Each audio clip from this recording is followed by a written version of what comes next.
Yo guys, what's up and welcome to a new episode of r/NeighborsFromH.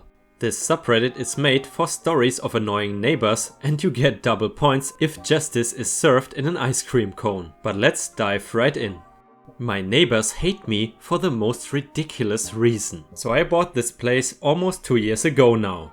Moved in and the one neighbor was kind of nosy and weird. She mentioned loving what we did with the basement.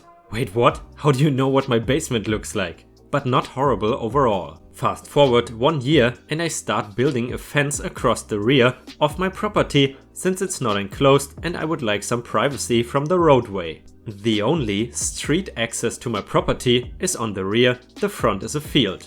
And my neighbor comes out and hands me a copy of the, my province, Line Fence Act, which states that if one property owner builds a fence that encloses his property and benefits from an existing fence on the property line between two properties, then he needs to pay for half of the existing fence the neighbor built. He then tells me that they like us and would like to keep it that way. So he is asking in the nicest way possible that I pay for half of his $10,000 fence. I simply tuck the paper in my pocket and tell him I will go over it later and get back to work building my fence. A few hours into the build and my other normal neighbor comes by and says that your crazy neighbor mentioned that I had a concern about their normal guy's fence being too far onto my property to her. I told them I have not even talked to her in any way and that she's obviously just trying to stir up drama. She also gave them a copy of the Not Applicable Line Fence Act and suggested they demand I pay them for half of their fence as well. They politely declined and asked if I wanted to attach my fence to theirs, which I did, and we shared some building materials for some projects we had going on at the time. Now back to the ludicrous demand. There are few obvious and some less obvious things that are wrong with this completely ridiculous request. First, his fence was built before I even moved here. I have no idea if the previous owner of my house paid for half or not. He claims they didn't. 2. This act only applies to fences on the property line. He built his 6 inches in from the property line because the previous owner of my house did not want to pitch in for half. How this benefits anyone but me by making my property appear larger is a total mystery to me. His bad. 3. The Line Fence Act only applies to a property containing livestock. The entire thing is moot. A few days go by and his wife drops what is basically an invoice on my front step.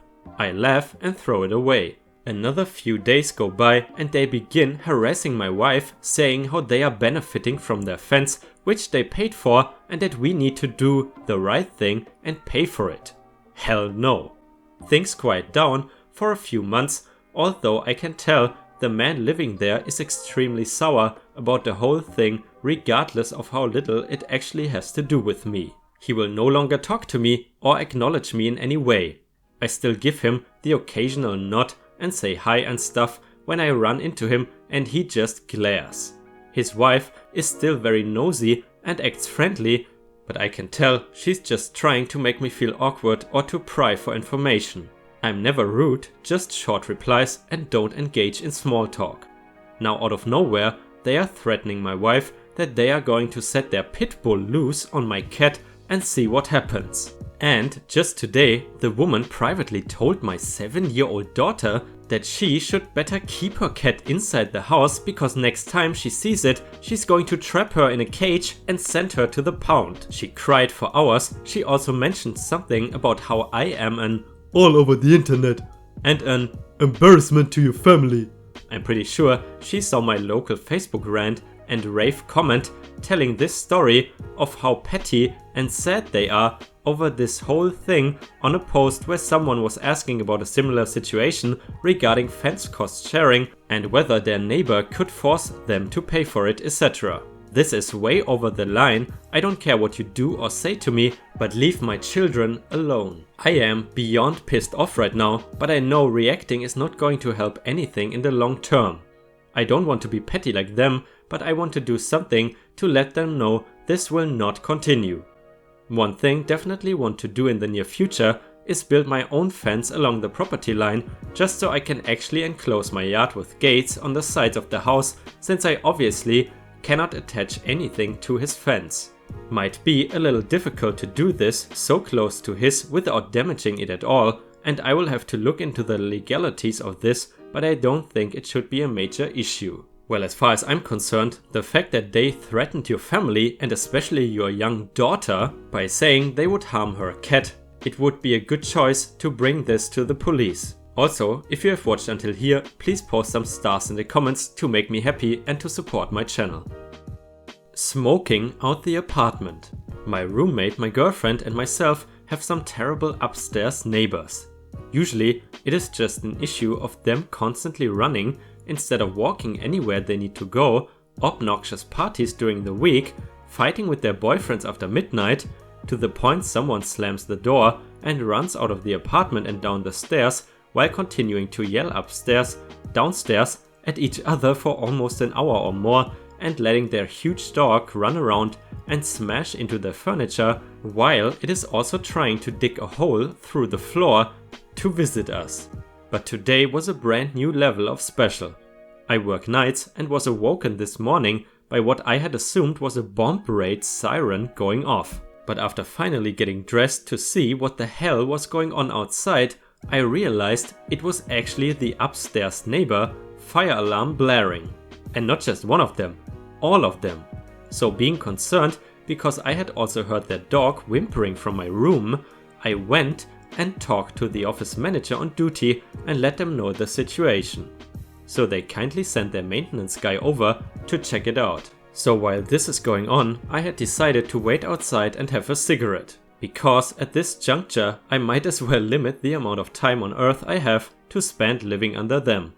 And during this moment of reflection, I can hear and see the poor guy enter the place where he begins opening up as many windows as he can, which as a result I can now hear some odd feminine electronic voice repeatedly saying, "Fire, fire, fire." Great, now I'm thinking I'm going to be living in my car, which to be fair might actually result in getting more sleep than living in my apartment. But after talking to the maintenance guy, once the noises settled, I was delighted to hear the real issue. You see, it had turned out that the group of them had decided to fry potatoes in a pan with a heap of oil in it, on the highest setting of course, and then decided they wanted to take a group adventure while the potatoes were still frying. Because you know, the food should be done whenever they get back, right? At least I'm pretty sure that's how cooking works.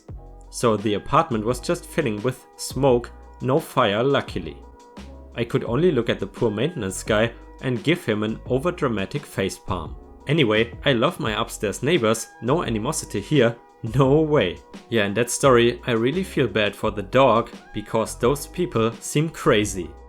And then I hit my limit.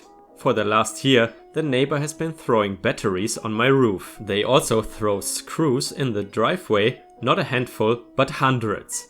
That must have got boring and their redneck kiddie pool blew down, so they tossed the chlorine tablets on my roof and in my yard with a bunch of screws, nails and razors. Well, I had enough. I walked over to him in his garage and showed him all the collected shrapnel and chlorine.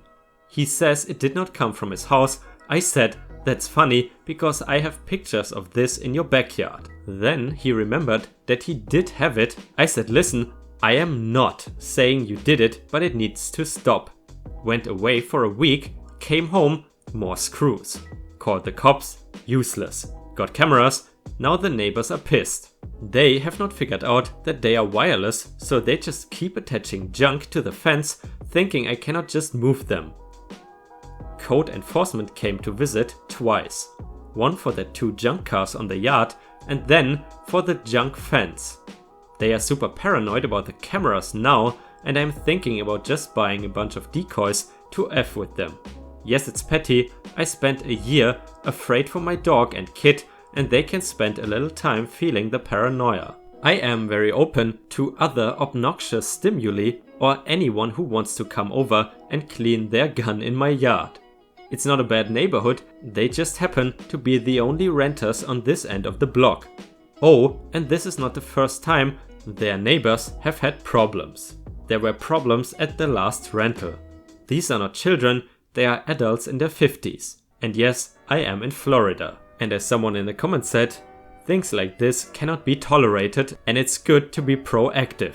But it would also be beneficial to take some of those security videos and photos, place them in a secure place and give them to a lawyer when necessary. But either way, I hope you enjoyed the content for today. If you did, please don't forget to leave a like and subscribe to my channel. And if you have some annoying neighbors of your own, then don't forget to post in the comments to let us know. I hope you have a fantastic day and I see you again tomorrow.